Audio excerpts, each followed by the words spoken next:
In the past, sometimes, actually most years, we've tried to make the end of the season program sort of a broad one that appeals to a lot of people. Sometimes during the year we do things that are more narrow and more specific. A few years ago we did a program on the impact of the internet on newspapers.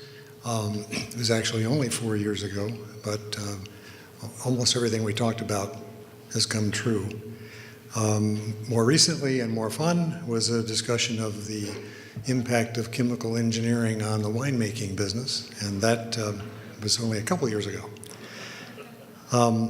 This year, I happened to be, I was at CES earlier in the year and I missed the chance to hear Shell and Robert Scoble talk, and then I was at Macworld and they were going to do it again, so I went.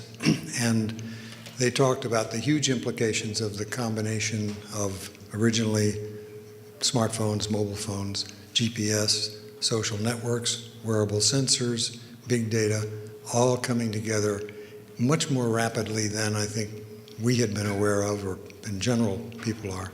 We had a program 4 years ago in 2010 about the Internet of Things, essentially the combination of mobile devices and physical things like, at that point, mostly fitness apps and things for bikes, etc. A year later, we had a program called The Bandwidth Played On, which was how we were running out of spectrum, which was particularly interesting because it turns out it was largely a political problem, not so much a physics problem. And then more recently, a program on the quantified self with the explosion of wearable sensors. And then just this year, actually just a couple of months ago, we had Doc Searles talking about what the internet is going to be like 5 years from now. So we've been on this thing for a while.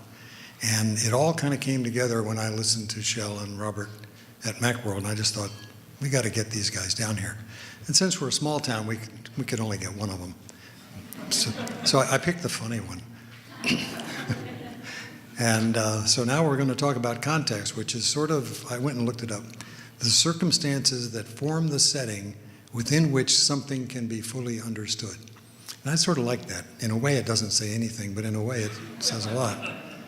So Shell's been studying this stuff and these trends for a long time, and he's got a lot of very interesting observations and predictions to share with us. When he's done, Kevin O'Connor and Craig Harris, who at some point you'll become aware are perpetrators of all this stuff, and have been active in various parts of this landscape for many years, they will come up and be our panel. And at that point, we'll have them each talk a little bit about what their companies do so you see how they fit into all this. And then we'll just have at it. So, Shell? Can you switch? Thank you very much, everybody. Let me start by turning my back on you for just a second. I get it. Yeah.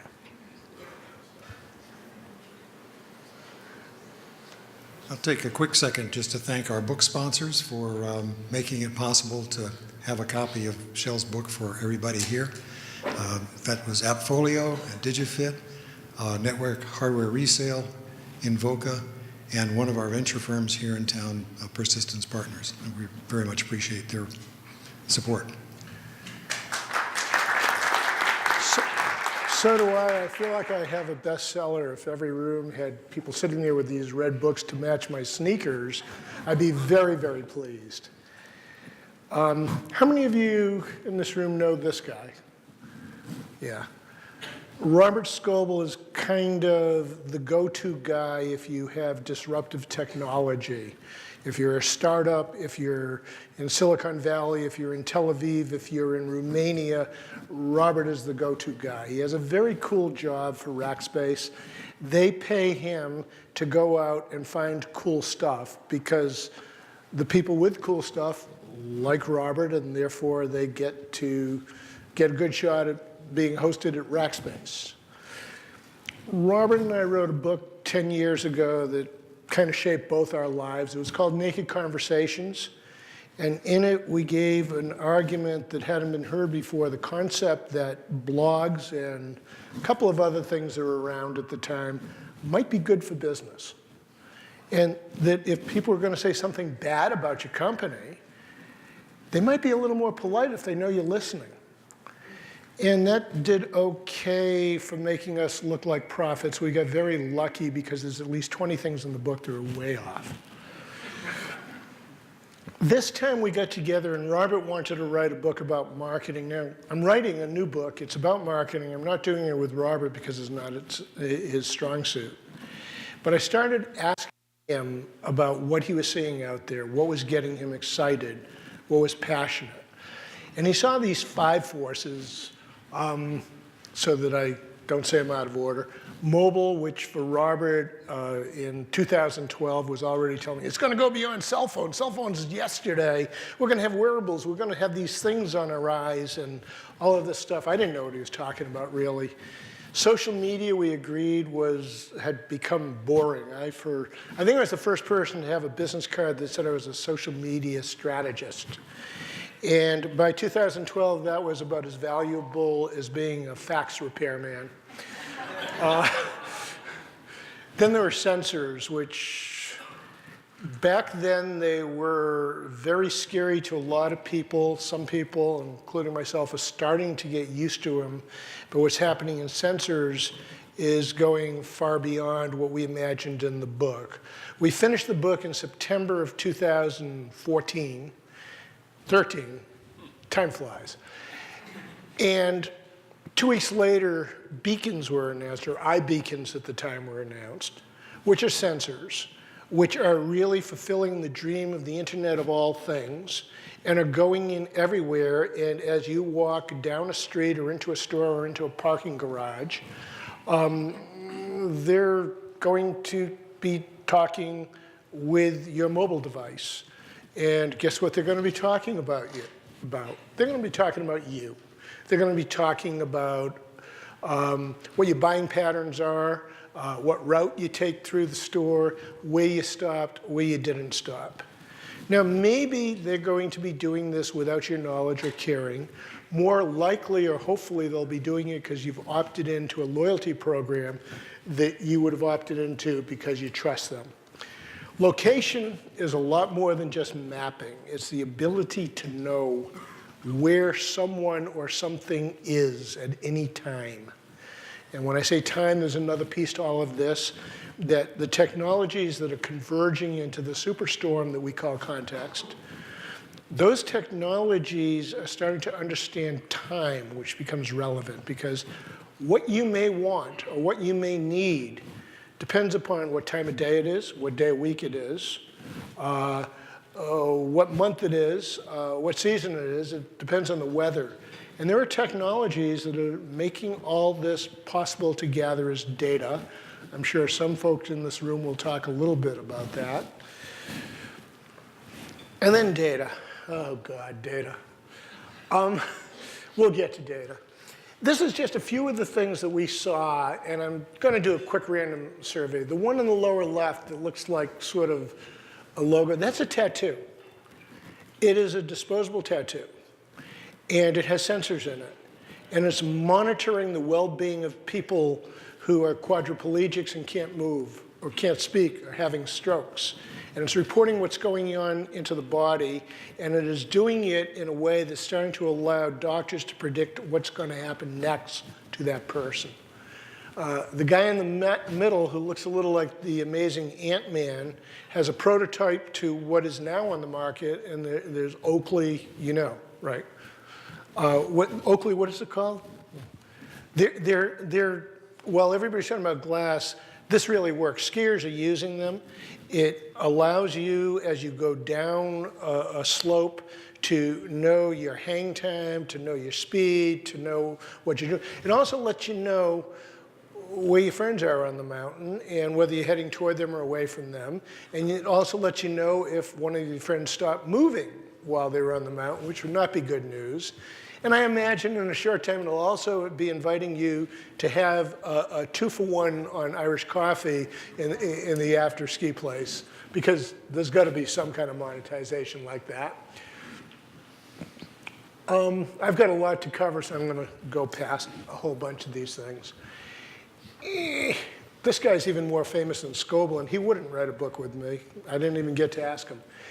But what is important is that social media, which was so radical and dramatic 10 years ago, is now a mature platform. There is no forward-thinking company that doesn't have social media as part of their strategy. And the disruptive nature that Robert and I so loved about social media is pretty much a thing of the past. We don't have people working for big companies who are speaking off topic the way we did 10 years ago. We don't have people who are putting human faces on corporations because they were like Frank Elias at Comcast, someone who really, really cared about whether customers are having a good experience or not.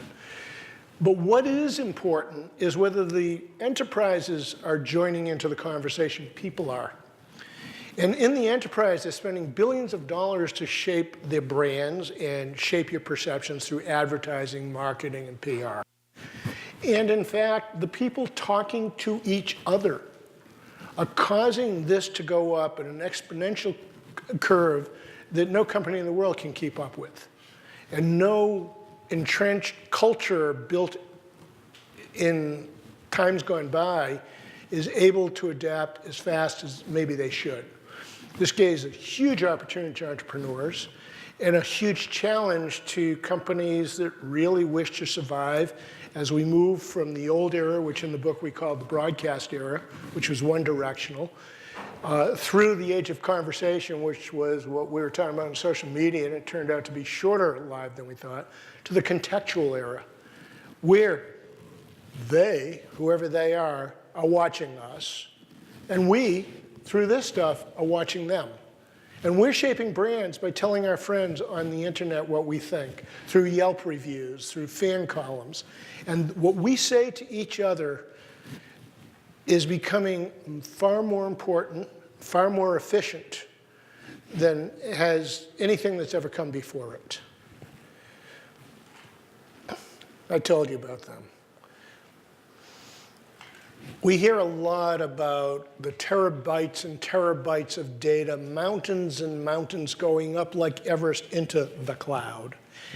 And that's part of it, and that's enormous. And what is really more important, though, is the little tiny spoonfuls of the data. The stuff that can be extracted in a millisecond, three one-thousandths of a second. They can extract what they need to know about you, again, whoever they is. And all this data is being collected all over the place in enormous speed. And none of us in this room can live without the stuff. When you're driving around and you type one-handed when there's no policeman around, park into a Google search, and Google knows whether you're looking for a place to put your car or a place for your kids to play. That's very valuable. But you just gave them something. You gave them a little data about yourself, a little tiny piece of data. And it's kept and it's recorded. When you're talking about, we just heard wine mentioned a few times. I don't have a wine sponsor. I don't have a beer sponsor. I don't even have a wine or a beer. But there's a company in Napa, they're friends of mine, Vintech. Vintech listens to social media. They listen to conversations about wine. Believe it or not, they find an average of 1.3 million conversations every day on wine. From that, they cut out people who are talking about drinking wine in a brown paper bag with a straw. And they look at elite brands because their clients are elite brands. And they're creating technology that's based on these conversations so that when Bob says, my wife and I are spending the weekend in Rutherford, they know that he's, and I'm guessing on this part, he's a Pinot lover. He's fond of, I'm not as good as I should be since I live so close to Napa, of Sullivan Winery, which has a very nice Pinot. And now you've said, here I am at Rutherford, and Vintech knows that your preference as a winer.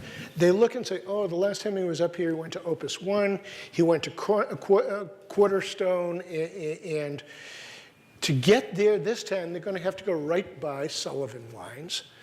Sullivan Wines are clients, so they say, hey, tomorrow, we'll let you know when Bob goes driving by, and when he does, you can text him a little message. It says, hey, Bob, come on in for a private tasting of our just released wine.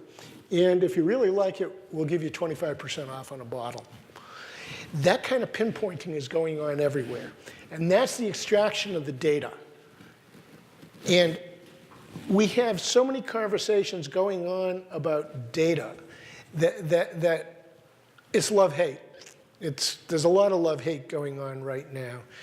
And whatever you say about data, it's evil potential or it's great hopes for curing diseases, for solving the issues, for tracking cancer before it becomes painful to battle it. All of that requires the giving up of personal data. And all of the giving up of personal data will get easier if we start being able to have some kind of bond of trust with companies. So 3 things that are important to the seller. One is uber personal. Through contextual technology, you can globally market on an up-close and personal level. This has never been possible before. The potential is that advertisers will know what you want and cater to it rather than try to talk you into something you don't think you want and you're pretty damn sure you don't want, but they keep telling you want it anyway. It's predictive. Very often, and Eric Schmidt, when he was CEO of Google, used to talk about Google's ultimate goal is to know what you want before you actually want it. And I thought that was really nice sounding, but it didn't make much sense to us, but that's exactly what they can do. They are seeing your patterns, and based on the contextual factors I've talked about, they're anticipating what you want. New into the conversation is the phrase anticipatory systems. These are systems that will tell businesses what customers may want, where they may want it, and when. And hopefully, for all of our sanity, we'll soon tell them when when you stop wanting it. I bought a kitchen. Actually, Doc Searles had something to do with that. He was talking about 7 years ago about the intention economy, which I'm sure he talked about here. And so I said, okay, intention economy, here's a test. I need a new refrigerator. What should I get? And I did. 2 weeks later, I bought a KitchenAid. I went into a Sears, which I hadn't been in years, got a great price on it, got installed, still works fine. Since that date till today, I've probably had 1,000 ads for kitchen appliances.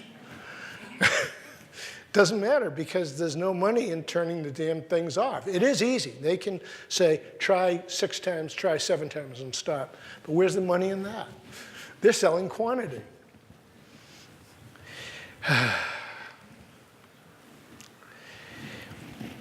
And I've kind of said this, but there is this trade-off. It starts with the fact that we really want to go somewhere where everyone knows our name. We are nostalgic for a period where almost nobody in this room lived through, and I was alive, but I wasn't conscious of it, where most business happened in little shops on Main Street, and Mrs. Riley would go into the butcher shop, and it would be Friday afternoon, so the butcher already had a nice piece of catfish cut out for her. And 2 minutes later, Mrs. Schwartz, she's no relative to me, Mrs. Schwartz would walk in, and the same guy would look up and say, Mrs. Schwartz, I have a nice broiler for you, and hands her a chicken because it's Friday, and she always gets her chicken on Friday. And then somehow or other, we fast forwarded through broadcast media and big blocks and franchises and chains and a gentrification so that you can go into. The first thing I saw when I landed in Beijing was a corner where my right was Round Table Pizza and to my left was a Starbucks. And I just traveled thousands of miles for the first chance to be in China to see Starbucks and Round Table Pizza. There is a sense that we want personalized services and we want personalized goods.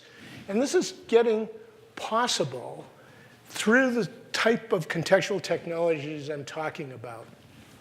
In the middle there is Mark Andreessen, who is, in my opinion, one of the smartest investors I've ever met. He did okay as a startup with something called Netscape, which sold this concept called the World Wide Web. That was all capitalized back then. And he says, right now, if you walk into a store and you've never been in the store before and you walk in and somebody says, hello, Bob, we have those blue jeans that you like. Would you want to try them on? We have your size right here. And if you do try them on and you like them, you can just walk out the store because they already have your credit card on record. Why bother? You're for the environment, so you don't want a bag anyway. That would freak people out today. However, he says 20 years from today, that you would be very disturbed if you walked into a store where they didn't know who you were and what you want as you walk through the door. And I disagree with him. I don't think it'll be 20 years. I think it'll be closer to 10. Free ice cream, I think I mentioned earlier. Free ice cream is just the concept that we can't live without the stuff that we go to. We can't live without Facebook. We can't live without search. We can't live without any of that stuff, which means we're voluntarily giving up data because we love that ice cream. We just do. Privacy was the elephant in this book. I was a little concerned about privacy. Robert, if you follow him in social media, he is Mr. Transparency. He's all in. You can know anything you want about him, and most of us who follow him closely have learned things we didn't want to know about him, often. Like take today, no, we won't go there today. We won't even talk about when we were doing this book and Robert wanted to hype a glass and he posed in the shower, allegedly naked. I understand he was wearing a bathing suit, but you can't tell it by the picture. And I had to spend the next week promising that I would not do the same. Oh, he was wearing something, Google Glass. I left that part out of the story. I think there are some basic things that will have to happen. First, the big issue is who owns the data. And the truth is, you don't know, I don't know, nobody knows because this will eventually wend its way through the long, painful, expensive, and slow process till it reaches the highest courts, not just of this country, but other countries as well. And this is going to take longer than I have on Earth, I think. And it is a very good question. We all think we own our data, but on the internet, we are voluntarily giving it away. We sign all these agreements because we've got to get to that free ice cream. Yeah, check this, go to. And whether we have the ownership of it or not, we don't know. And Robert and I don't think it's realistic even to talk about data ownership at this point in time. But there are some things that are very, very good. I have enough time to add a couple of stories. After Naked Conversations came out, I started getting ads for Victoria's Secret on my Google pages. And when I played Scrabble, I got ads for Victoria's Secrets. And I thought that was kind of odd for a while. And then I got a phone call at my cell phone number, which I don't give out. And it was an invitation to a gentleman's fashion show at the grand opening of the new Victoria's Secret in San Francisco. And I thought, since my wife was in the room at the time, it would be unwise to accept. But I also was really curious how they knew. And she said, well, Mr. Israel, we see that you're author of a book called Naked Conversation. That was the beginning of context, and it was very, very bad. And while we all laugh at the story, I'm a grandfather. I have 4 grandkids. And I don't want some point in the future for them to do a search on me and find out I had an unusual interest in women's underthings. That isn't funny. Oh, yeah, okay, it is funny, but I didn't find it funny at the time. And we need the right to see what companies have on us. And we need the right to say, no, that's right. That's wrong. Change that. That's not correct. The same way you can when you get a credit report and there's a ding on there that isn't fair or you have a side to the story that can change your ranking. What we also have the right to do is a thing we want to do the most, and that's every now and then turn the damn things off. And we have no way of doing that. I'm sure you're a healthy looking group. How many of you have Fitbit or Fuel Band or any of these? Okay. And because you want to make sure you're sleeping well, do you wear them to bed?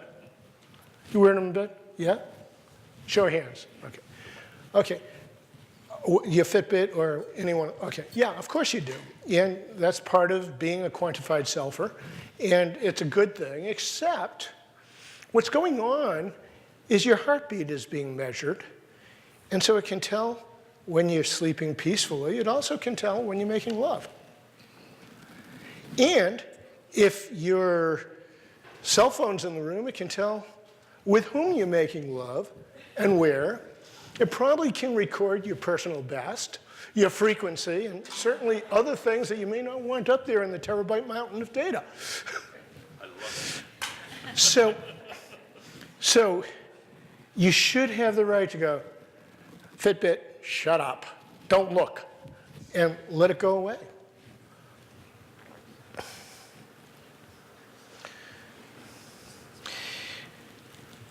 This first statistic, this is one of the two things I was supposed to change that I didn't. In 2012, when we researched it, we learned that the average response to direct response on messages online, mostly spam email, was about 2%. And in the book, as if you stay awake that long and read it that far into it, we go on quite long about there's a vanishing point if every time you send out messages, it is financially good for your company because the return on investment is quite good on this. But you're pissing off 98% of the people you want to sell to. And you're doing it all the time, and your competitor's doing it all the time, and the other company's doing it all the time. And you're trying harder and harder because everyone's doing it, and it's like hollering in a hurricane. It's nobody can be heard, so they're going to do it more. It's not just online. You're driving down the road at work, and all of a sudden you hear an ad that begins with the beeping of a horn and a screeching of brakes, and you look around because you think it's happening. It just doesn't stop. The last time I was in Las Vegas, I had to go to the bathroom. I closed the door, and there was a digital ad on the back of the stall in Caesar's Palace. And no off button. And it was targeted to men who are in Vegas. In the upper right-hand corner here, we have a product from a company in Argentina called Shot Perception. They're using PrimeSense sensors in a panel above the cereal shelf, and PrimeSense is now part of Apple. What is going on is they are seeing what cereal boxes are being touched on that shelf. And if you touch a Cheerios box and you're a loyalty program member, this is Walmart. I forgot to mention that. It's Walmart in Latin America. It's not up here yet, and it's only a test, and I don't know how it's come out. But if you touch Cheerios, there's an iPad display on that shelf that says, I'm going to keep picking on you because I don't know that many names in the room. Hey, Bob, why don't you try Wheaties today? It's the breakfast of champions. Didn't you know that? And we'll give you 30% off. And if you say yes, it's okay. And there's a new company that's getting sensorized shopping carriages. So when you pick it up and you drop it in the carriage, you bought it. If you change your mind, you pick it up, you get it. It's taken off because cash registers are going. It's just going to all be automatic. It's going to be a bad era to be a shoplifter, by the way.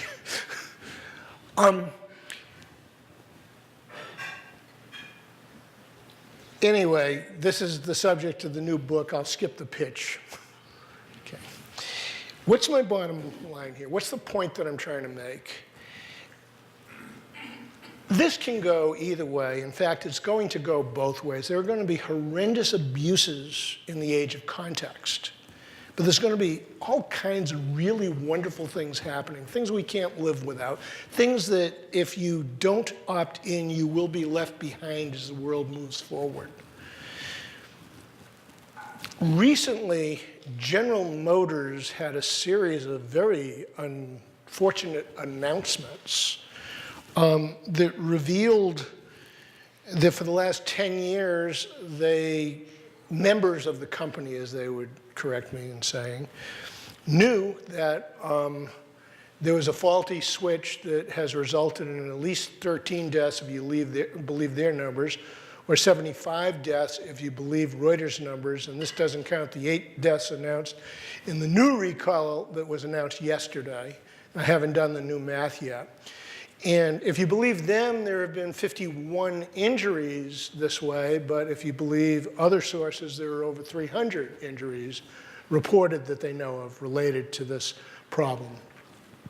It's kind of clear that the mid-level guy who opted not to replace a 57-cent part that was available in 2001 when the problem was solved, didn't do it because he was in a culture that said, don't cause cost overrun and don't let product schedules slip. So he followed the rules of the culture, and he also did something else that you're expected to do when you find a problem: shut up. So he did not go through channels, he did not report it, he did not go to supervisors, he just went on with it. And this was only found out in 2014, and by then GM was well aware that deaths were being caused by this problem.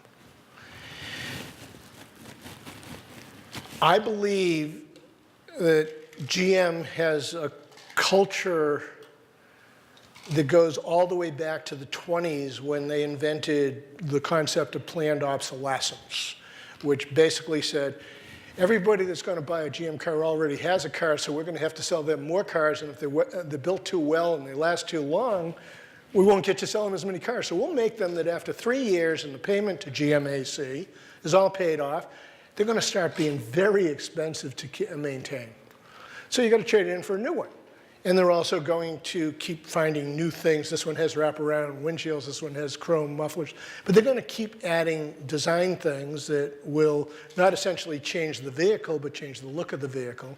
And they sold you something that they plan to make obsolete before just about the time your payments were completed.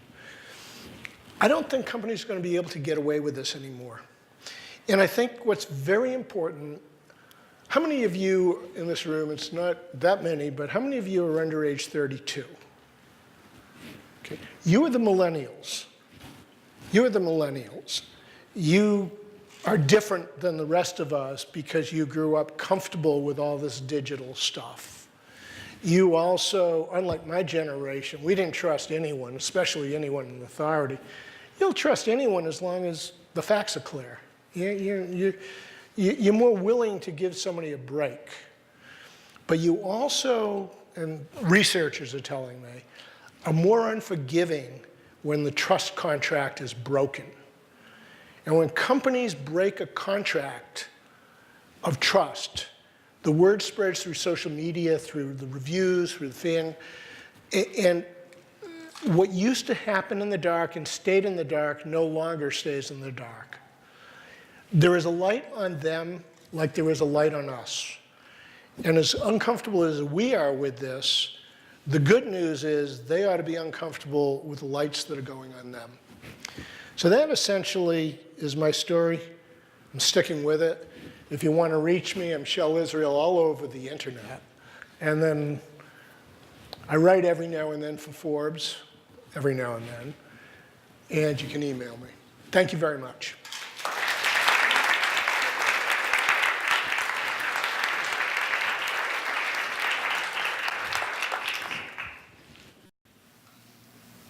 So I'll ask Kevin and Craig to come on up, and Shel too. We'll first, as I said, ask Kevin and Craig to each describe a little bit about what their companies do. You'll note our general practice is not to go through the bios of speakers and such because it's all in the program and saves time. So they aren't going to be talking about themselves so much as what the companies do that they have now founded. So Kevin, you're the closest. Why don't we start with you? All right, real quick. Find the Best is a research engine. We help 23 million people a month research thousands of topics. So thousands of topics include anything, whether you're researching to buy a new smartphone, or picking a college for your kid, or even a dog for the family, or even on the business side for which CRM software to buy for your for your company. So we have 2,000 topics, 700 million things that we have information on, and over 70 billion data points. And we talk about context a lot. We put information into context. So what we try to do is, or what we do is we take information, for example, smartphone, how is the screen size compared to other Android phones? And to try to relate to the consumer, is this good or bad? Is this a good phone? Is 22 hours talk time good for an Android phone or bad?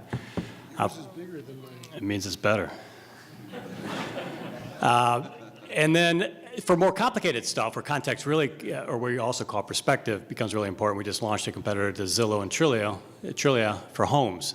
You typically don't shop for a house. I mean, a lot of us probably experienced the same thing when you came to Santa Barbara. You look for an area. You probably didn't know Santa Barbara. You find out Santa Barbara is a great neighborhood, and then you decide to come here, and then you want to find a great school for your kids, and then you start looking for homes.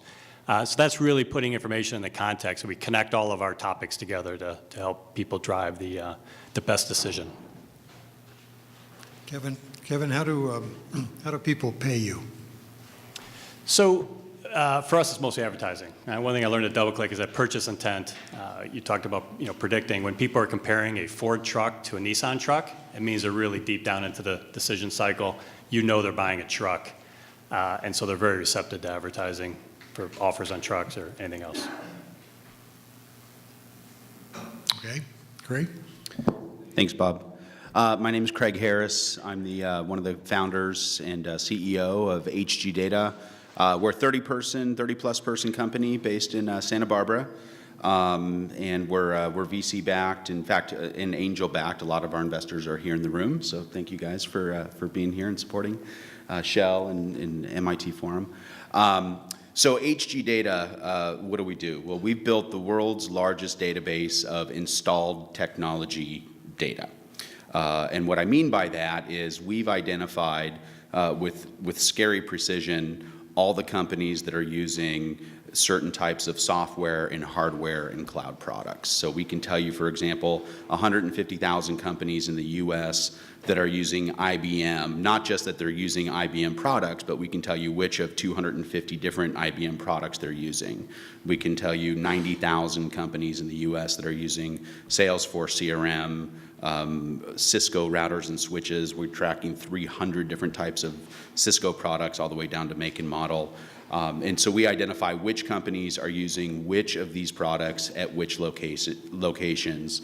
To date, we're tracking about 4,000 different technology products, all B2B. This is all enterprise products.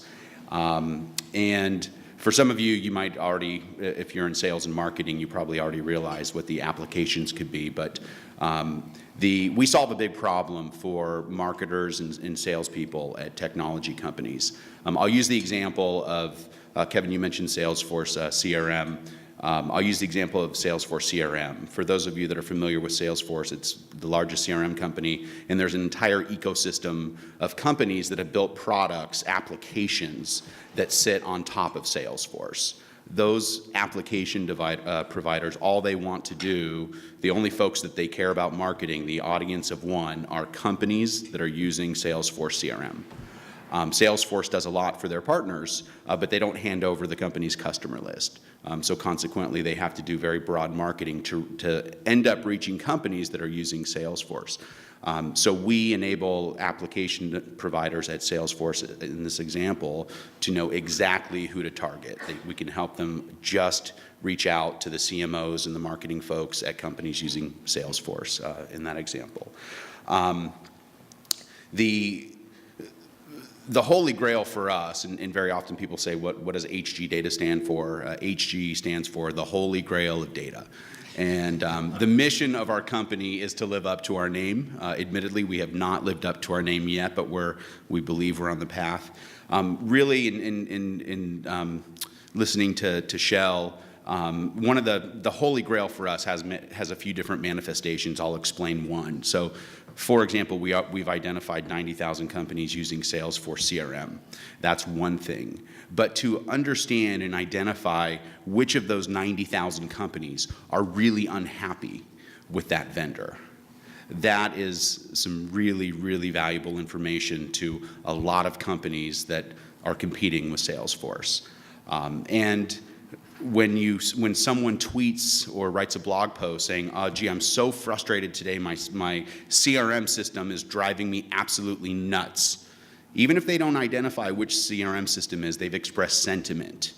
And in our database, we know what type of CRM system they're using. We're able to match the sentiment to the fact that we know what they're using. And you hear about leads or buying contact names, and the world that we live in is trying to help enterprise companies market to an audience of one, where a lead could be worth $100, $1,000, $10,000. And we think it's better for businesses and consumers who are getting bombarded with irrelevant advertising. We think that what we're doing is good for businesses that can narrow down and focus in on an audience of one. But in any event, I'll just end with, people always ask, well, how in the world are you building this? That's where the big data and the machine learning part comes in.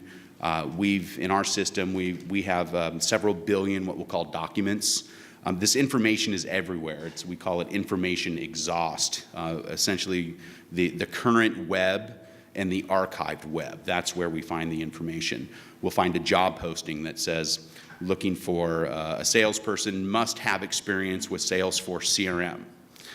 Our algorithm is able to go and find that job posting out of billions that we're tracking and identify, okay, this company must be using Salesforce CRM. Very different than a job posting that says, you will be joining an exciting global dedicated sales force of individuals, which is a very different context. So it's one part machine learning. We've got a lot of really smart human beings that are trying to teach our algorithm to be intelligent. And then with all the big data tools, the cost of storage and the ability to store and process billions and billions of documents with parallel processing and MapReduce has really opened up a world of possibilities for us in this company. So with that's what HG Data does, and thank you. Craig has described a little bit about some of the methodology for finding things that are actually in plain sight. Kevin, I'm wondering whether your data gathering is essentially the same, or is there a different approach because you're talking about considered items, I guess, consumer-wise? No, it's kind of opposite. I mean, one of the things one of our big competitors was going to be Google, and their approach, we talked about tools, they have a great tool. It's called a crawler, right? So they try to crawl, and they try to make sense of stuff, and they tried to create Google Squared, if you remember that, try to put information in the context, and they couldn't. Well, it ends up with just a bunch of Swiss cheese. So we start from the ground up. We take a look at a topic, like a home, what defines a home. And then we go out and we collect that information so we have a very complete view. So the only way to compare things, like things, you have to have identical attributes, normalized attributes. Otherwise, you just get a bunch of crud. So a lot of people have tried the semantic approach, have tried the crawler and try to derive meaning from documents. It works great for Craig's application. It works terrible for what we're trying to do. And everyone's kind of failed when they've done that. So is this a little like curating music where you actually use a human being as opposed to machine listening? Yeah, so we do humans curate it. So they try to figure out, okay, how do you determine what the best smartphone is for a user? What are the attributes that people want to define a smartphone? Then we go on and we collect that information. So that's curated. So now how we collect information is often automated. We license thousands of databases. Government's a great source, data transparency. We collect, and users come in and contribute information. But it's in a very structured way. So do either of you have questions or comments for Shell? Yeah, I'll throw a zinger at you because you remember this one. So a lot of this stuff about the computer is going to know everything about you and book your hotel and order your favorite wine and everything. You remember General Magic?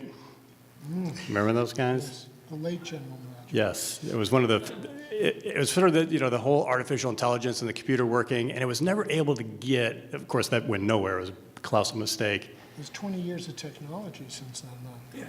Yeah, but do you think a lot of what they were promising? Do you think that's capable, or is there just too much noise? Is there too many false signals that end up happening, or is it good for sort of getting close? I was too busy getting my signal on the microphone.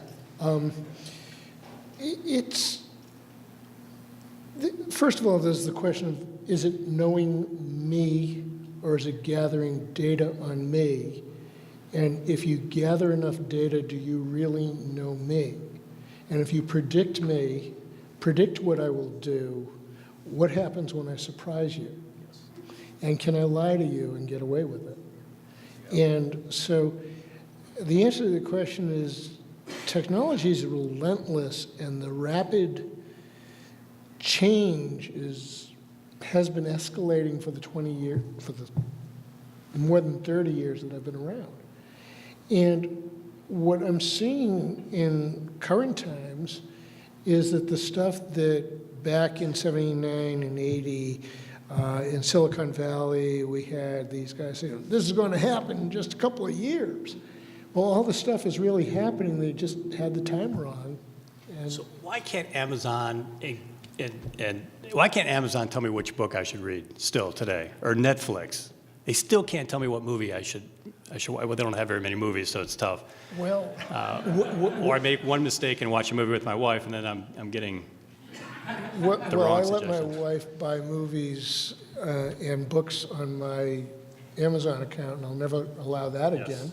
I keep getting granddaughter books, and I read them. Never mind. The point is they're getting better. I find Amazon in the last year or so started getting good at understanding the topics I generally like. Where Amazon hasn't come close yet is when I want to read something different. I generally read about 5 categories. It's all nonfiction. And if I'm writing a book, it's not going to be a business technology book because of the fear of plagiarism. I'd rather not know it was in there first. But if I say, geez, I'd really like to read a fantasy book, Amazon becomes useless. Will they get better? I don't know. But right now, see, we may disagree because I think they're getting I a think it lot will better. definitely get better. Yeah. Without question, trend towards better. But will it ever be this I hope Uber not. servant? I hope not. I mean, because you really remember do. collaborative filtering in the early days of the internet. That was the hot Yeah, topic, right? yeah. It was just another name for AI. Yeah. And it was the same thing. How about crossing push categories. technology? Remember that one? What was it? Push technology. yeah. Push. Oh, we love that one. All of a sudden, it took over our Classic. desktop. Let's sit here and be 3 old timers remembering back when. The point is that technology's ability to know relevant things about you is increasing exponentially.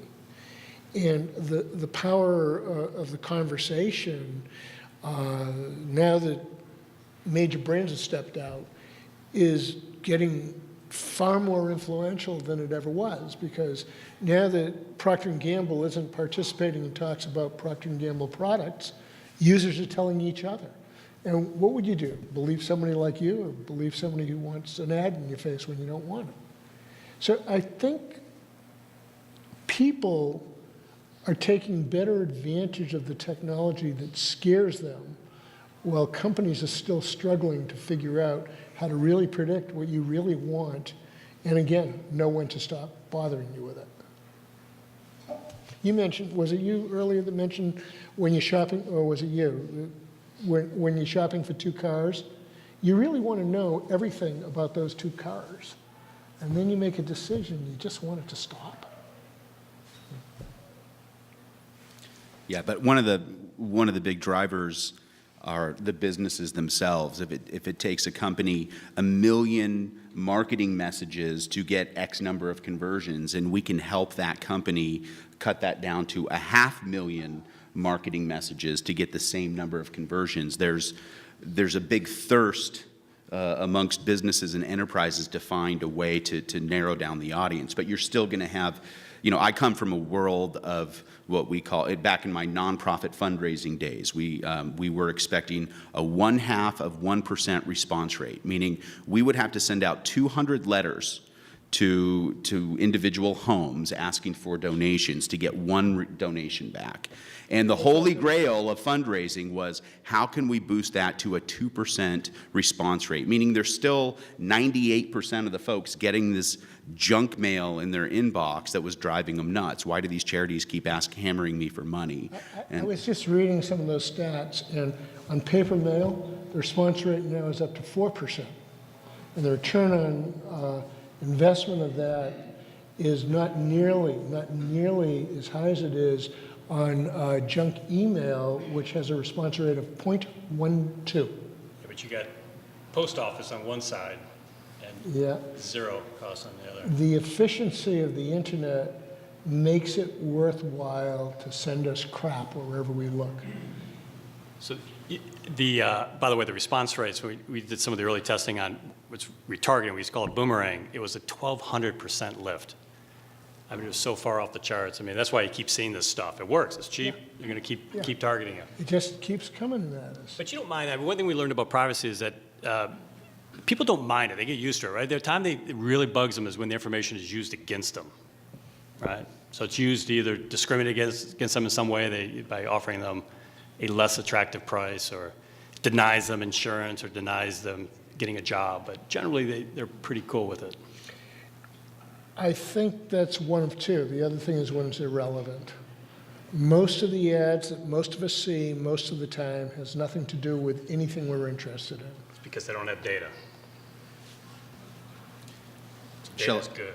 I've got a question for you. So, in our industry, I mean, my team, we're a bunch of hackers, and there's a whole lot of things that we can build that would be very valuable to businesses that would pay us a lot of money. And there is no rule book, there is no guidebook. We need to be our own litmus test about what we believe is right or wrong, ethical, unethical. And so my question for you is, where is the regulation going to be heading?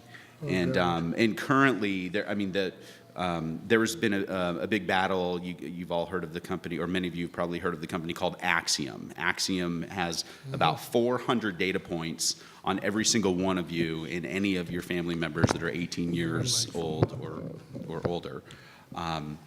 And Axiom has been has had a target on its back, thanks to 60 Minutes and other journalism stories that have been written upon this. The DMA, the Direct Marketing Association's response to this is, we don't need more government regulation. We, the marketers, we can self-regulate. We know right from wrong. And this scares the daylights out of me. And so, I'm just curious, since you've talked to a lot of people and interviewed a lot of folks in your book, can we continue to self-regulate, or is that going to change? And should we change? You guys are asking tougher questions than I usually get. As Zuckerberg would say, that's complicated. I just was reading the new. Does everyone or anyone know what the Edelman Trust Barometer is? Okay, Edelman is the world's largest independent PR agency, and they spend over $2 million a year to interview 33,000 people a year in 150 countries on who and what they trust. And business is actually improving a little bit all the time, and government is getting worse and worse all the time. What is surprising is that most people who don't trust the government more than they don't trust the energy industry wants more regulation on the energy industry. The Department of Transportation, in not only nailing General Motors for the maximum penalty 2 days after the FCC nailed Snapchat for collecting data and sharing data in direct defiance of their promise never to do either, and the same people who wrote the policy were busy scraping it. People want government to regulate things and make them safer for us. And there is according to the Trust Barometer, and they know a lot more about it than I do, there's a differentiation that has evolved where people see a great deal of difference between elected officials and government workers, which, you know, unfortunately, the government workers work for the elected officials. But I think that people want it to be safe. And Silicon Valley, who's been very loud on self-regulation, goes all the way back to when the EPA wanted to protect consumers from internet surveillance in 1998, 1999. They created this self-regulating commission. They made Scott McNealy the CEO of Sun Microsystems. I forgot whether he was the head of it or one of the heads of it. And that's when he very glibly told the New York Times, privacy, forget about it. That's yesterday's news. It's gone. So that doesn't show that we should trust businesses to trust themselves, just like we shouldn't trust General Motors' internal report to tell everything that wasn't already known. But, you know, it's interesting on the business side, because unfortunately I got to learn a lot about privacy because we were sort of at the center of it. And there wasn't a single example where businesses had used data in sort of a horrific way. What we found is that most people in government were worried the government was going to get the data and use it in a horrific way. Interesting one on the Axiom, I don't know if you've actually gone and looked at your interests. I don't know if this is a brilliant marketing move. So one of the things Axiom did was to say, hey, come take a look at what we know about you. And it's completely wrong. They think I like golf and I'm a gardener. I had one kid pegged, he just graduated from college. He's a 32-year-old Latino with 4 children. I mean, it was just completely, horrifically wrong. Now, if you want to get something scary, how many of you have been to your web history in Google or interest? Yeah. That's scary. They got you nailed. They've got you pegged. They didn't even have my love for women's underwear in there. They corrected it. They do now. Speak up. That was one thing that we observed. Robert and I, our scariest event was we were keynoters right after the head of the NSA at... yeah, nice gent. You listening? But somebody said to us the night before, he says, the NSA has become the only bipartisan issue in the whole country. We all think they're off the tracks. And the guy who said it worked for the NSA. You were talking about millennials earlier. I mean, we had this we had Yeah. a big conversation about NSA. I was, couldn't believe they were doing this. Everyone, the millennials were like, oh, we just assumed they were doing it. I mean, we assumed that government knows everything about us. Yeah, so. But the funny thing is they were tracking the NSA, which is really scary. They were tracking only landlines. That's the scary part, because that's the first thing a terrorist does when they come over. I mean, who the hell? Yeah, they were only tracking landlines. I feel much safer knowing that. I mean, they were basically tracking my mother. I don't think any terrorist in the world has. My mother is not a terrorist. Does your mother have any friends who have been to Chechnya recently? I will not answer that question. I love how, talk about losing records, IRS, 7 people. I was trying to figure out the odds of 7 people independently having their computer drives crash at the exact same time. It's somewhere on the order of probably 1 in a trillion. It's a pretty... It happens every day. I knew 7 people. I was on a plane. 7 people died? No, the data systems. No, it was just the data systems that crashed, not the plane. Okay. Or I wouldn't be telling this bad story. It's the NSA is the kind of thing that people are more schizophrenic about. When we wrote the book, it drove us crazy. And we were included in the 2 groups I'm going to talk about. One week we had the Boston Marathon thing happen. And millions of people in this country are outraged that our government did not take the advice of our good pals, the Russians, and check out this American-born, this Chechen-born American citizen. They overlooked that. They went up on Putin that week. And that outrage lasted just one more week when we found out through the New York Times that 100 million Verizon phone records had been subpoenaed through the secret court that most of us forgot was there because it went back to 2001. And we were outraged on one hand because they weren't investigating us more, or him more, and we're on the other hand, we were outraged because they're, well, I thought it was us, but I guess it's your mother. But we're schizophrenic on this because historically, privacy and security went hand in hand, and now they're starting to become at odds. And no, I don't have an answer to that one, not at all.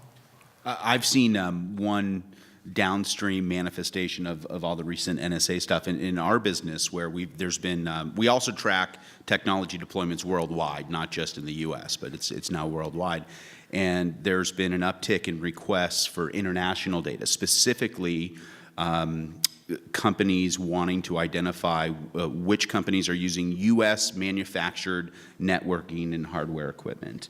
And the reason for this is that there's paranoia and concern in Europe and Asia and in other areas that no longer can they trust Cisco or IBM because they don't know if the NSA is tapping into this hardware. And so I think we've got to be very, very careful that, in terms of finding this balance.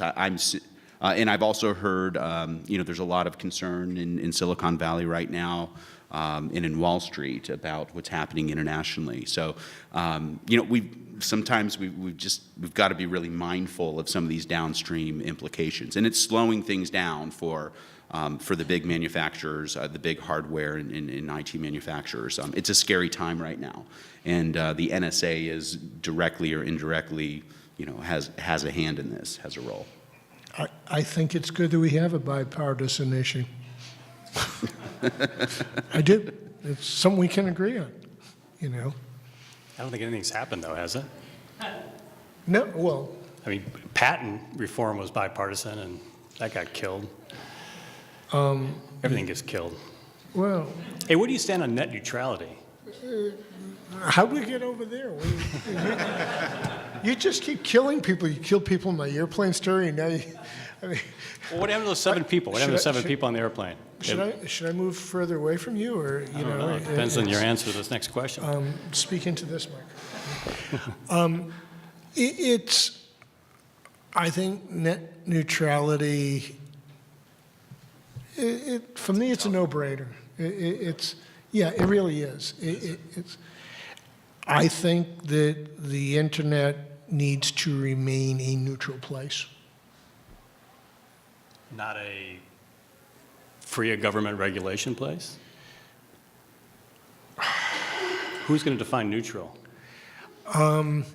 Let me, in the interest of disclosure, I tend to not trust anything or anyone called a carrier, cellular carriers, typhoid carriers, and anything in between, airline carriers, insurance carriers. And one of the reasons I don't is that they are heavily regulated industries. And what they've learned to do is play ball with the government. And their culture is as different as possible from the Netflixes of the world, from the Googles of the world, as any business organization can be. So if you're a carrier, in order to succeed, you need to play patty cake with the government. And I tend to like companies that would rather be more interested in what customers want than what the government regulators want. So you'd rather have a body that's more interested in voters than I don't think Fine. Google's interested in FCC. voters. No, I'm talking about the FCC. Okay. I think the FCC is struggling real hard to do a good job right now. I really respect them right now. But that's this month. Yeah. They came out with 2 good ones in 30 days. How often does that happen? It's a trend. Can I jump in with a somewhat different question, and maybe we'll end up go into the audience after that. In the olden days, which I guess was probably 2 centuries ago, many people lived in small villages. Everybody sort of knew everybody, and as a result of that, there was no anonymity. You could argue there wasn't a lot of privacy. But for sure, you couldn't go down the street and do something that, without somebody knowing that you did it. And, we've seen for a while with email, for example, that people begin to feel anonymous and they begin to flame and they act out. There's a sort of an antisocial streak when you think nobody's watching or when you think nobody knows who you are. And in a sense, I guess the question I have is that we're moving rapidly toward being able to know a whole hell of a lot about you, so that it would be very hard for you, as Shell said, it'd be pretty hard to be a shoplifter with that cart there. And I'd love to have a sociologist here, but we don't. But maybe you all can have at it, and anybody in the audience too. How is this going to change our behavior as a society? Will people who have been proven to be violent and hurt other people, will they lose their privacy because they will, instead of being put away, be essentially tracked very carefully all the time? That's entirely possible. You might find that a lot of people behave really well because they know they're being watched. Anybody want to stab at that? You guys ask such softball questions, Yeah. I mean, I think they want to be. I mean, I went back and looked at some of the sort of 4 horrible killings that have gone on. They all posted. They want to be heard, and nobody was listening. We went back and looked at the guy from Canada. I mean, this guy. I mean, you look at his wall. He's like, I want to kill the police. Here's a picture of me with my gun. Another picture of me with my gun. I want to kill the government. And the guy he couldn't have been clearer what his intentions are. So, I mean, there is nobody listening. So contextual software that could pick that up, Craig, might be a business. I mean, there's larger problems. I mean, there's other, what happened here with Roger Elliott, right? His parents saw what he was doing and notified, and nothing happened. So, I mean, I think one of the sad truths is there's a lot of mental illness behind these tragedies that we're hearing about. So if someone's going to snap and they're predisposed with mental illness to do something horrific and tragic, if they knew that they were being watched more closely, I don't know if that would necessarily prevent some of these things from happening. I think they would probably try to find even better ways to keep the plans hidden or what have you. But Kevin, to your point, these things were posted. There's some very profound moral dilemmas that we need to ask. Hypothetically, to your point, this guy put his manifesto, he posted on Facebook, he put his manifesto up there, the Isla Vista shooter. And so had law enforcement been keeping a very, very close eye in real time, there's something in big data called latency. How long does it take to process something and have it figured out? Technology is here. There is enough technology, there's enough bandwidth, storage and processing is cheap enough that if law enforcement wanted to, the tools exist to, in real time, this guy posts something horrific on Facebook and law enforcement captures this and is perhaps able to go and intercede. But in order to pull something like that off for the 1 out of every 5 million nutcases that are out there, that means that there's another 4-point-something million of us that aren't going to go commit horrific crimes, whose privacy is going to be somewhat invaded. So this is what I meant about security and privacy or getting a divorce. And I think it is a really difficult issue because if someone you love is going to be a victim of whether he's a psycho or an open carry advocate in a Target store in Texas, you want the powers to be to protect you from such people. And yet to do that, you're talking about steps that are described as Orwellian. And I don't know what I want. I want some degree of both. And I think extreme views on either side is dangerous. But, we've had, 72 shootings in schools since Sandy Hook. Most people, I think, right now would like to see something done. And I don't think you have to invade their privacy. I mean, these people were very openly posting this stuff, and this just has to do with we have no recourse when someone has a mental issue. Nothing can be forced upon them. Well, they've been that's probably public, the but bigger what if I wrote, I could just kill her when, I'm talking about my ex-wife and the settlement? Sure. Is that a red flag? And so at what degree do you start saying, we better watch him because he may go to where she works and kill everybody there, which has happened. Well, that of course is the question, but I think part of what I was trying to get at was, besides the 75, the next 75 million, there are people who, just call it anger management, whatever, but people who are not playing well with others, this sort of thing. Would they, I'm not saying you go round them up, I'm not talking about Minority Report, I'm just saying, would they behave differently if they knew that could be known? And I don't have a clue as to whether people would be more aware, but it seems to me it's a possibility. Well, I mean, you clearly see when there's anonymous posting, right? I mean, that almost becomes complete garbage, and people will do anything when it's anonymous. I think people do act more responsibly. I mean, there's many Facebook posts that I've deleted that I thought were, probably wouldn't be viewed properly in a week or so. So yeah, no, I mean, it's good. It's good. Self-restraint is probably a good thing. You should have told the executive from PayPal that, the one who got fired after tweeting while drunk. Yeah. Scoble doesn't delete his, right? Scoble is proud to tweet while drunk. He's all in. He's a character. So unless you guys object, I'm going to ask the audience to weigh in. We've got 2 traveling microphones. I ask you to use those because, as you know, we're videotaping this. It will be on TV, so we want to get your question. So wait till either Melissa or Craig get to you. Thank you. Guy? But first, one comment as far as regulation is concerned on the privacy side. Some of that will clearly come from Europe. The European Supreme Court has just validated the right to be forgotten, with big implications for Google, and I think everybody in the data industry ultimately will feel the impact. My question is on, let's say, the comment you made on the bond of trust with companies. I've seen other people refer to it as relationship on more equal terms between enterprises and users or providers of data.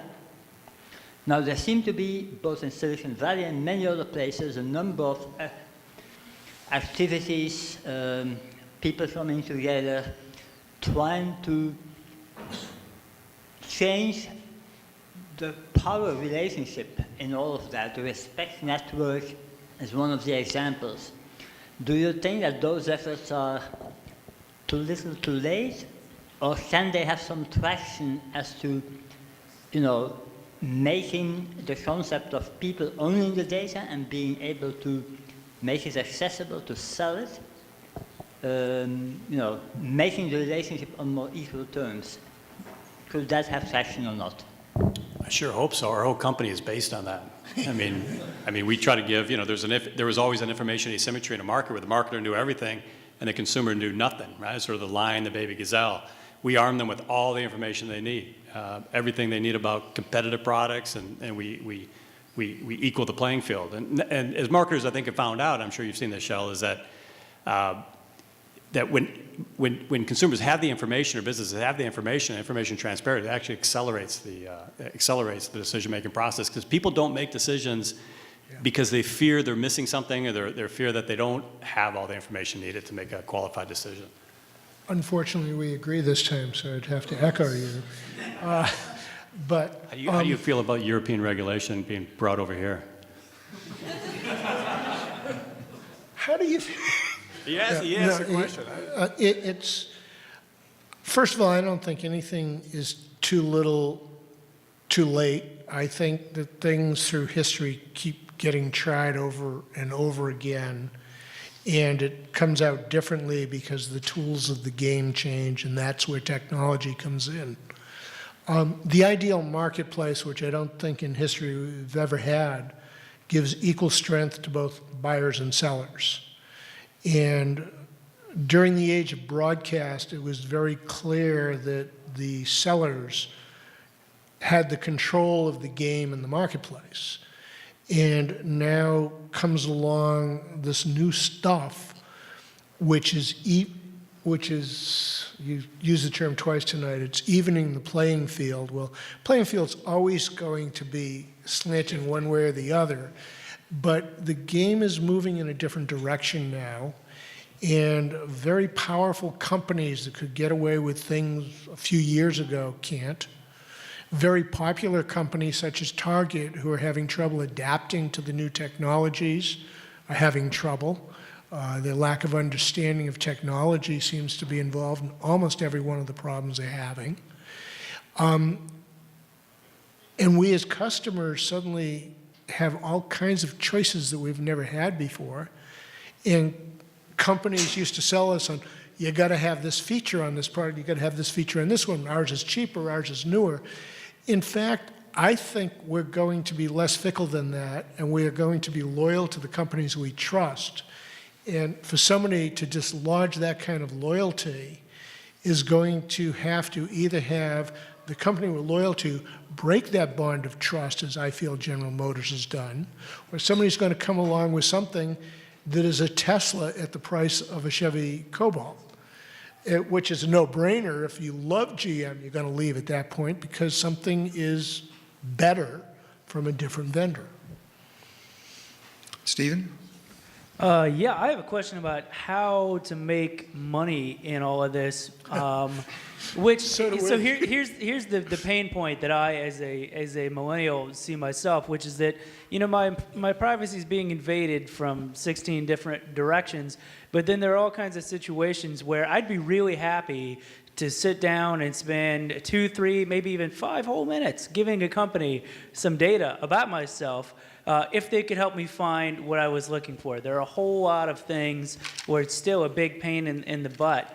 Yelp has made some improvement on helping you find, if you type in best tri-tip in Santa Maria, it will just give you a top 10 of the top 10 tri-tip restaurants, and they've done that finally after a few years. But there seem to be this whole other things where I would actually be happy to give some data away and maybe only to companies I trust, and maybe to a third-party company that would give it to other people, but volunteer some data in order to be able to get better outcomes and have a better relationship with the companies that I already do business with. So is there any kind of business opportunity in, actually having people fill out some kind of accurate profile that they fill out on their own, not Facebook?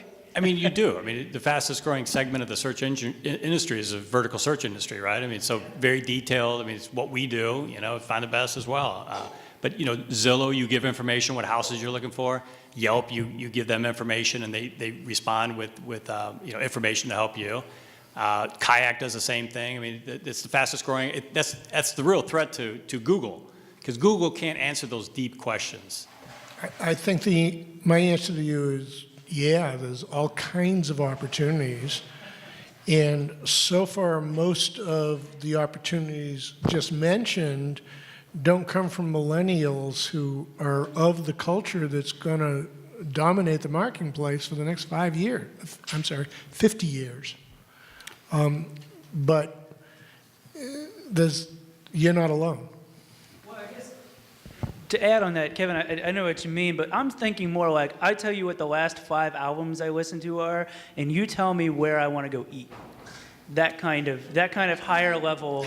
I know it sounds totally crazy, but if you listen to, I'm pretty confident that if it's been tried. Person to person though, if you tell me what the last 3 albums you listen to are and what the last 3 shows you listen to, I can probably recommend a restaurant in Santa Barbara that you might like. It's based on a lot of little cultural signifiers. Yeah, it's been tried. It can't be done. And there's also this little issue that, well, some of us in the room will understand that one day we were listening to the Grateful Dead, and the next day we discovered Aida was very beautiful.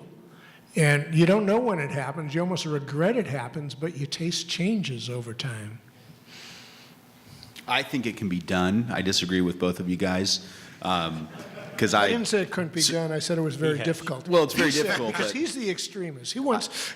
I surround myself with a bunch of data scientists who build regression models all day, every day. The problem is that in order for us to be able to build a model that predicts which restaurant you're going to like based on the last 3 or 5 albums you listen to, the number of other ancillary data points we're going to need to know about you is so ridiculously invasive that when you understood that we needed to know 1,000 other personality traits and habits that you have in order to build that model, you would say, you know what, forget it. I'll go find my own restaurant on Yelp. And there's the context of why you want to have dinner then. Now, you want to grab a quick bite? Or you want to sit at the bar and watch TV?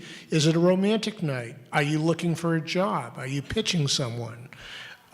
So all of these contexts make it very hard to predict, and I, for one, am very, very happy about it, because if technology gets as good as I fear it might get, a lot of the serendipity of life will be lost. And then I start wondering what makes us special. I'm dependent on the microphone movers here. You got to move them into the middle, not just the end caps. Is this on? Yeah. Censorship 1 minute. on the We're web. going to call IT to help you out on this. I guess I want to talk about censorship on the web now.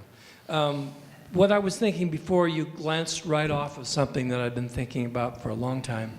I was a therapist years ago, and I worked with schizophrenics for the most part. And a lot of different people that had gone through very traumatic experiences. And one thing that I noticed is that when you worked with a group of people that you put together, and I'm going to make a huge jump, and I'm sure you can guess what it is. Once you get that group of people together, there's going to be all kinds of behaviors of different people in that group that will have their motivations and intentions to use that vehicle or that space. And one of the issues is, I think a huge one is trust, like you've said. And then the question I could write a book about it. I think you probably are. But the thing that's interesting to me is that we're sitting in a room with people who have interest to do prosperous things on the web and do things to help other people, and that are very motivated in, I would say, from what I've heard here, very positive ways, with the exclusion of the young man, Roger, and people that are on the other side of it with the NSA looking for suspicious things happening. And I think ultimately you brushed against, just for a moment, because the three of you seem to be real experts in being able to do predictive things with information and these bits of messages that are in the gazillions now. Do you have hopes in some place that you push down when you think there should be somebody that's people that are trained to help see what's happening, the trends, not just in buying, but in safe and trustable relationships between people? Is there hope that you sometimes have to use the same kind of tools that you have to see where the trends are going in more than just voting or buying? Wow. I think the Red Sox don't have a chance of winning the pennant this year. That becomes more of a personal question than a knowledge. First of all, I'm not the expert they are. I'm a storyteller. This is the story that I just told. I'm going on to another story and then another. And hopefully you guys will invite me back because the food was great. I need to answer a little bit on a philosophical level. I believe most people believe in giving everybody a fair break. And I believe that something has happened in our process that polarizes far more than needs to be. I have a couple of friends on the NRA, and anybody who follows me knows that I'm not an advocate of the NRA's policies. And we argue sometimes really bitterly in public. Yet when we get together, we find we agree on a whole lot of things. And I don't believe either of them are homicidal maniacs. They both own semi-automatic weapons, and they know I don't exactly like that. But at the end of the day, people, for the most part, are generally good people who think they're doing the right thing. And Kevin and I had an issue here that we could have gone on all night, except he knows far more than I do on the subject, so I would have changed topics. And that's net neutrality. And we could argue bitterly about that, but at the end of the day, we have so much in common that we'd probably still end up liking or I'd end up liking him. I like Michelle. Thank you. I like you too. You too. Right. Want a hug? You guys want a hug? No. But No, thank you. But it's kind of funny because the first time I thought about writing a book about trust in business, I went, oh God, I live in Marin County. What am I going to do? Talk about joining hands and singing Kumbaya? But the truth of the matter is that most of the decisions we make with the people we love, with our bosses, with the companies we join, involves an unwritten trust contract. If I buy a car from a company, I trust that they would not knowingly sell me a product that could kill me. And when they break that, for me, it's extremely hard to come back from it. The truth of the matter is we know companies lie all the time. We lie all the time. Honey, I'm sorry, the traffic was just rough. No, you don't look fat in that outfit. Yeah, we lie all the time. And we get forgiven for that, and we don't even get belief. No, there's no Santa Claus. But it's when the lie or the omission becomes something that breaks the relationship. Lady Gaga, the new book, now I'm pitching again. The new book begins with a quote from Lady Gaga. She says, trust is like when you have this beautiful mirror and it gets broken and you glue it back together again and you can see yourself again, but there's still a crack there. There's still a crack there and it won't go away. So I think that's what has happened. I believe that most people in business, in government, in this room, are good people who try to do the right thing, who try to do the best they possibly can at their job, who try to provide good products and services. And then something goes wrong and there's pressure on them. They've got a mortgage to pay, they've got a quarter to make, and they cut a little corner, they do a little embellishment, and one thing leads to another. And at the end, in business, you build a culture that is trustworthy, a culture that is really untrustworthy, such as Exxon. And most businesses are somewhere in between. And every day they have to make value judgments between profits, and profits are not an immoral thing. People want to get salaries. But they have to make compromises because, like most of the questions tonight, they're very nuanced. They're very nuanced. But I think you touch on this in the book, and I'm a big believer. I think over time there will be sort of what Google did for PageRank, rating the quality of a page. The same thing's going to happen to humans. We're going to have a person reputation rank, right? And you talked about it. I mean, Uber does this. Uber, you judge the driver, and the driver judges you. You're a terrible customer. No one wants to pick you up anymore. The interesting thing is going to be, and I think that generally is going to be good, right? So you can figure out where should you trust this person. What domain should you trust this person? The problem, I think, is going to be on the internet is you can't shake it. We all make mistakes, and you can't shake those mistakes. Those mistakes, before you could move. You move to the next city. No one knows you. Now, boom. What's the first thing you do when you interview somebody or you meet somebody? Boom. You Google them. There it is. Oh, the guy was a felon. I'm not going to invest with his company. I think it depends on the level of the mistake, but Yes. most mistakes are forgivable. That gets into the cover-up part. And I've spent the last week talking to pollsters, and I almost understand what some of them think. But Nixon lost in the American approval, not in what he did with Watergate, not in the burglary into O'Brien's offices, but in the cover-up.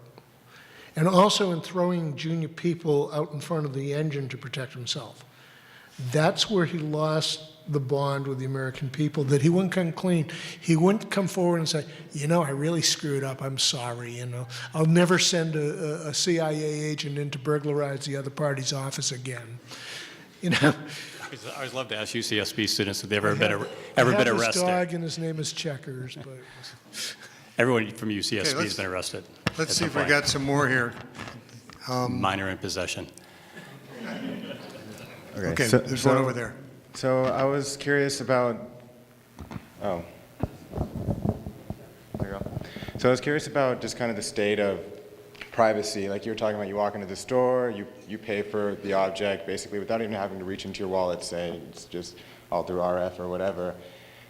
And just also when new companies come out, oftentimes I'm like, do I really have to, fill out another password? Can you remember hold the all this- microphone up? Do I really have to like remember another password whenever I want to join in, like whenever I want to sign up with a new company? When is this stuff going to be so much, like a lot easier to deal with when I can just maybe have one password or just one Google account or just one Amazon or, where I don't have to like constantly be giving out my information and be worried that I'm going to be on the next list that the hackers are going to hack and basically lose all my information all over again. What would that password be? Could you share it with us? You can trust us. I We're mean, fine. like, I'm gonna give you just a real quick answer here. Yeah.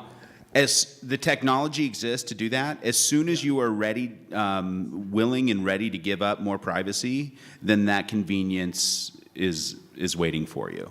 So it's that's one of the themes of Shell's book. I mean, the ability for that to happen is already here, and I imagine there's already companies that are working on that. Google password, it's just, we Yeah. accept it everywhere, Facebook password. It's just, are you willing for them to collect all your information?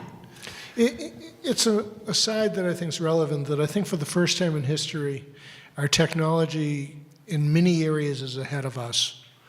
In the book, I also mention one of my favorites. Anybody who is not a millennial and is over 40 understands what a great joy it is every 5 years to have a procedure called a colonoscopy.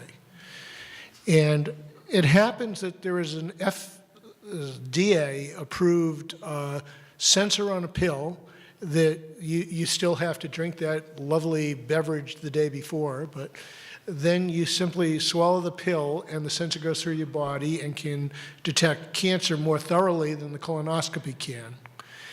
The problem is that the healthcare providers are making a ton of money off of all of these colonoscopies.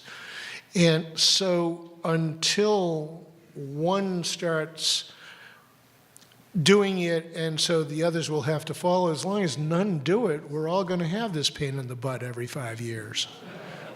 I think we're getting off topic here.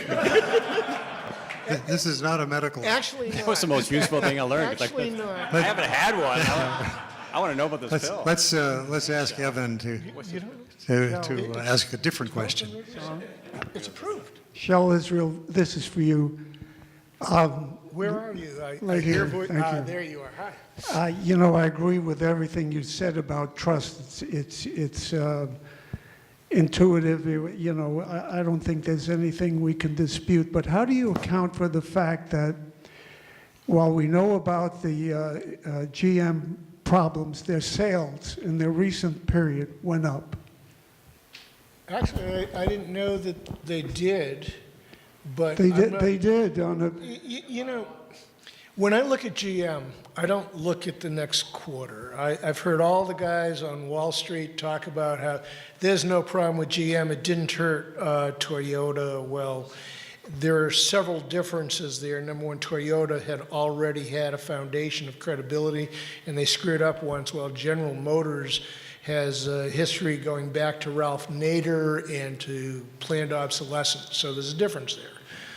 Two is that I don't think the Wall Street is a place to judge them, because everybody in Wall Street is in the business of selling stock, and every one of them holds a position in General Motors. Well, this wasn't a Wall Street issue. These were unit sales of their cars in the latest month's report. And that quarter ended when? Well, it's the latest report. It's within the last week or two that this Yeah, report for the came quarter up. ended December And 31st. it's compared to I think it's compared to the previous year's period. And But it's for the quarter ended December 31st. this wasn't a financial report, a quarterly financial Okay. report. It was a monthly report that comes out showing sales, unit sales of cars. I And they don't were think. up. I don't think the impact of what General Motors has done has hit the marketplace yet because the story is still continuing. And I think that the impact on General Motors is for the next 50 years, fewer and fewer people, particularly as millennials come of age, are going to trust the company well enough to want the people they love to be driving on one of those cars late at night in the rain. That's what I think. I think General Motors won't die from this, but 50 years from today, I think they'll be as important to the global automotive industry as Sears is to the retailing industry today. And it won't be about what Ms. Barra does in the near-term future. She's doing what corporate executives always do. They found someone to blame, and they're putting out fires. And they're making all the right noises, but she's doing nothing to change a culture. And I think that people understand this, and I think the market will respond slowly, steadily over a period of time. Quick question for Shell, and just wanted to thank you for being here, and Kevin and Craig. Awesome panel. Love the topic of the book. This couldn't be more fascinating to me personally. Thank you, Bob, for lining this up. My question to you is about, in the age of context, a place like Santa Barbara. And Shell, I didn't know where you were from until I think you just mentioned Marin, but Kevin and Craig have already made the decision. But in a place like Santa Barbara, which is all about context, how do you see us now that the internet bandwidth is not so much an issue? The cloud exists, so we're not trying to cram massive amounts of data through small pipelines. For a community like this to really embrace the context that we have with the technology and the arguably the #1 or #2 research university in the world with UCSB right in our backyard and Santa Barbara City College and Westmont. What do you see as really the potential for a place like this and like this venue to really continue to try to be a world leader in discussing these kinds of topics? I don't know if you have any kind of perspective coming from outside the area. This is great. I know less about Santa Barbara than anyone else in this room. So I'll pass. No, very briefly,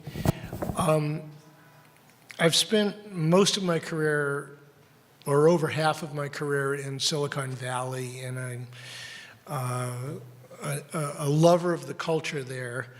But what we did there has become fruitful and multiplied.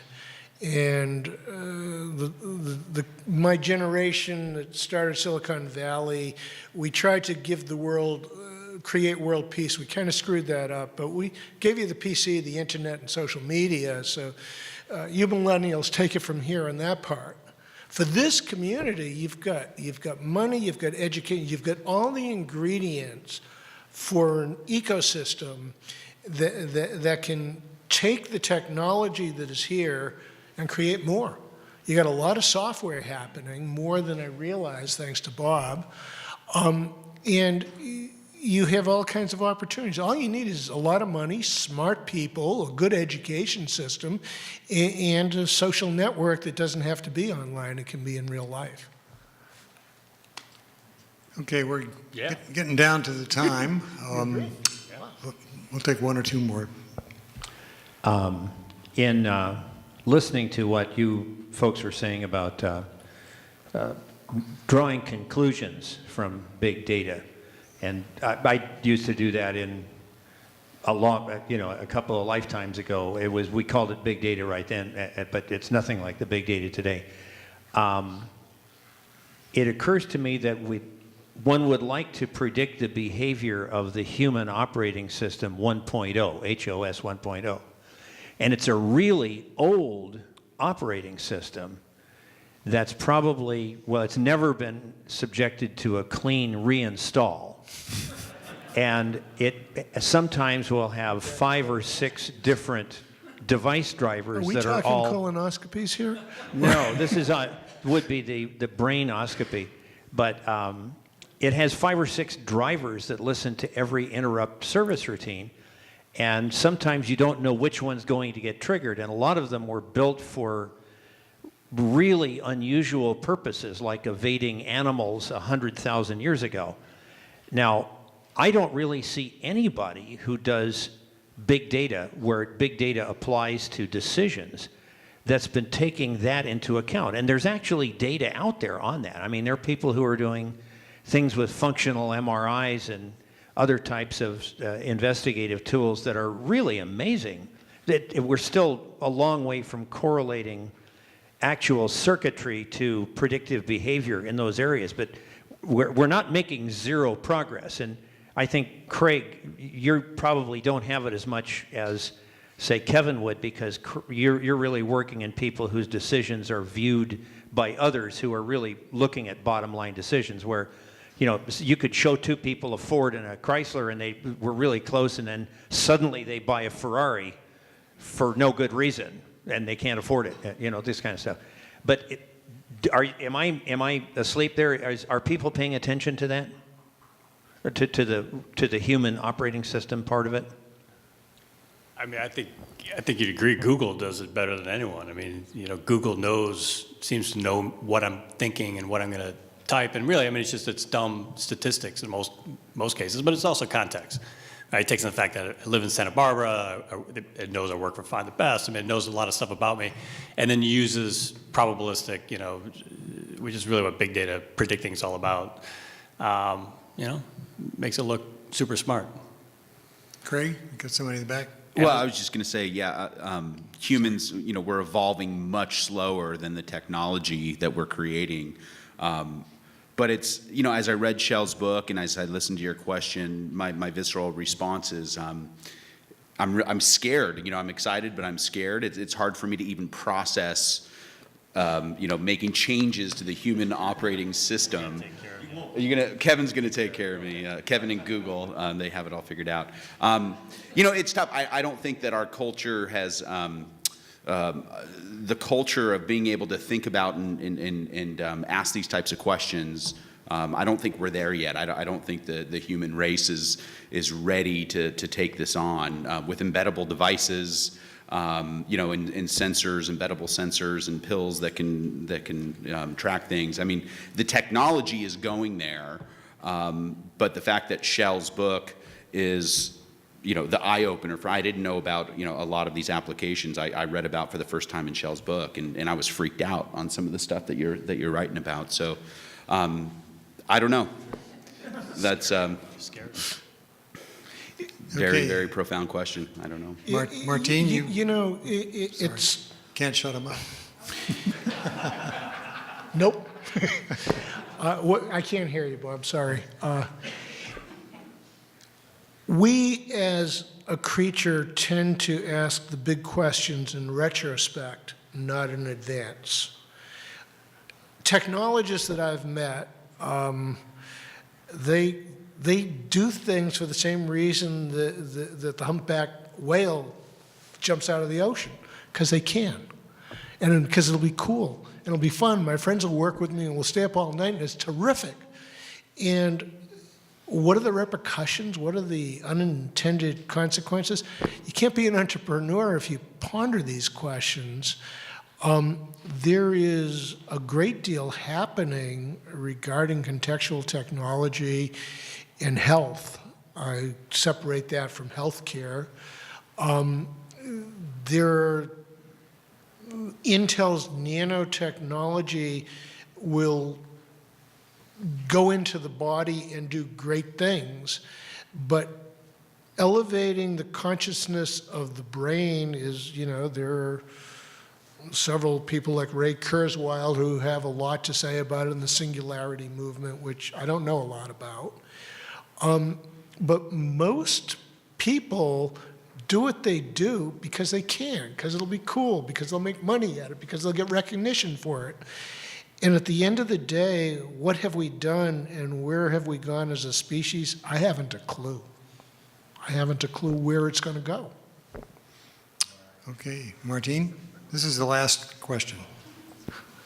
And I hope it's easier than that one was. Yeah, I agree. Question about trust. It's great to have sites like Yelp and Amazon that tell you who's the best, and maybe Find the Best has this.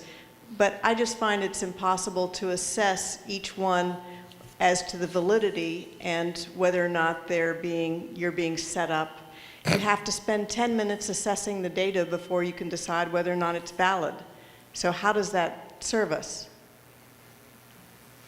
Oh, you take that one. Here, I'll take. I'll take a quick crack at that. A year and a half ago, if you would have asked thought leaders, how they would characterize big data, they would say they would define it by the 3 V's: volume of data, velocity of data, and variety of data. Today, if you ask those same thought leaders in the big data space, they're going to say, no, there's 4 V's. They've added something that they call veracity. And I had to look up veracity because I didn't know what the word meant, but apparently, basically what that means is there is a lot of inaccurate data out there. Just because you read something on Yelp doesn't mean that it's true. That said, if 100 people are going to Yelp about the same restaurant, you're going to see patterns. And so I think the problem of, same thing with, clout scores, and folks that get ranked or rated as being good community members for an online community. I think over time, as this scales, I think there's gonna be tools and there's gonna be ways to weed out the noise from the real signal. That's my prediction, anyways. Yeah, and that was the biggest problem we faced, is that sort of the motivation behind it, because there was no trust. I was getting recommendations for the best web hosting company based on whoever was paying them the most money, right? So, and I actually think Yelp was pretty close to failing because of the sort of the gaming that was going on with their user reviews. And I think to Craig's point, it was the veracity. It was this they got enough critical mass where the gamers were overrun by the masses, the wisdom of the masses. So the way we approached the problem was, first we want to give you all the data, right? Everything you could possibly know about the space. So it allows you to put things in the context and figure out. It's very much like Kayak does, right? They let you control your experience, what's important to you. Then the next step was looking at stealing from sort of Metacritic. What they did, or Rotten Tomatoes, is the wisdom of the experts, right? People that review products. Take their feedback. And really the last thing we looked at was user reviews, because the user reviews are the most biased and destroys, I think, the most trust. But people want it. Yeah, so we did a bunch of surveys on how people make decisions and who they trust. It's very strange. They don't trust social networks. They don't trust at all. 0. Bloggers they don't trust. Sorry. How can I trust you on this? But ironically, they trust their friends the most. So one side, they don't trust social networks, but they trust their friends. You said you were my friend before, and now you're saying you don't trust me. I didn't say you, I said bloggers. If you're... Well, I think... And you probably agree with that, right? You saw what happened to the blogging community, right? You didn't. All of a sudden, these mommy bloggers became... Mommy bloggers did it for fun, right? It was kind of pure. I really like this. And all of a sudden, you start getting gifts from people. And then people are trying to monetize the mommy bloggers. I call it the horrification of the blogging system. I completely agree with that. And Clout was a bit like that. Okay. Clout was really trying to find how they could get the right people. Bob, you can just go ahead and turn off I the was going mics to if you want. say, maybe we need to use some technology. We were the data, we weren't the customer. So, excuse me, I didn't, yeah, I was saying, we are at the witching hour. I think one of the really important things we all learned is to go to Axiom and find out what they're saying about each of us. So, Kevin, can you spell that out exactly? I always get it wrong. I think it's A-X-C. I think it's A-C-X-I-O-M. Axiom. Okay, let's try that again. And the pill. That was the other. A-C-X? I-O-M. I-O-M. A-C-X-I-O-M. And by the way, for business marketers, we don't care. 80% of the data on Axiom could be wrong. As long as 20% of it is right, marketers are going to get a lift and make more money. Yes. So. Okay. And they're very clever, by the way. They ask you, if anything's wrong, they ask you to correct the information. So it's brilliant. Okay. Well, I want to thank Kevin and Craig and Shell for having at each other like this, and appreciate the questions from the audience. We are dark for the next couple of months, as Melissa said. We'll reconvene in September, the third Wednesday, which I think is the 17th, for the 2014-15 season. And really appreciate your coming, and wish you a good evening here in sunny Santa Barbara.